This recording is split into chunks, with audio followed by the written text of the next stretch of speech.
हाय दोस्तों, आज हम बात करेंगे डिप्लोमेटिक एजेंट के बारे में कि डिप्लोमेटिक एजेंट कौन होता है और उसके क्या कार्य होते हैं और उसको विदेश के अंदर क्या सुविधाएं मिली होती हैं। तो सबसे पहले हम समझते हैं कि डिप्लोमेटिक एजेंट होता कौन है। तो डिप्लोमेटिक एजेंट वे व्यक्ति होते हैं जो विदेश में भेजे जाने वाले राज्य के प्रतिनिधियों के रूप में निवास करते हैं।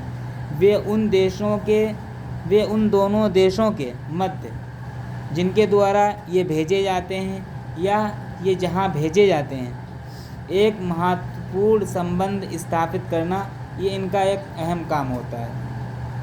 अब हम बात करते हैं जो इनके कार्य क्या होते हैं, यानी फंक्शन ऑफ डिप्लोमेटिक एजेंट। सबसे पहला जो इनका मुख्य काम होता है वो ये होता है कि रिप्रेजेंटेशन करना, यानी अपने देश का प्रतिनिधित्व करना। दूसरा काम इनका होता है मेडिटेशन एंड डिवोनेशन, कि दोनों राज्यों के दरमियान अगर कोई बात हो जाती है तो उसको क्या है, मेडिटेशन के ज़रिए से क्या है, उस बात को ख़त्म किया जाए। जैसे इसमें बतलाया गया है कि राजनीतिक प्रतिनिधि का कार्य अपने राज्य तथा विदेशी राष्ट्र के बीच मध्यस्थता का काम करना होता है।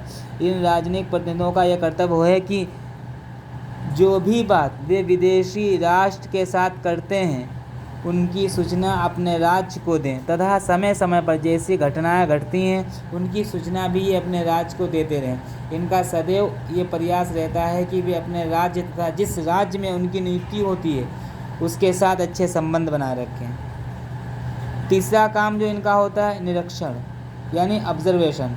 जिस राज्य में इनकी नियुक्ति होती है वहाँ की घटनाओं का निरीक्षण करना भी इनका मुख्य कर्तव्य होता है। उसके बाद चौथा आता है संरक्षण, यानी प्रोटेक्शन।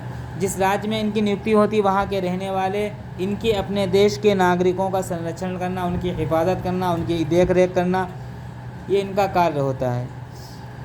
फिर पाँचवा आता है प्रमोशन ऑफ फ्रेंडली रिलेशन, यानी इनका ये भी एक कार्य होता है कि जिस देश में इनकी नियुक्ति होती है उस देश तथा अपने देश के साथ मित्रता के संबंधों को बढ़ाएं तथा आर्थिक, सांस्कृतिक एवं वैज्ञानिक क्षेत्रों में जो है एक दूसरे को बढ़ावा दें।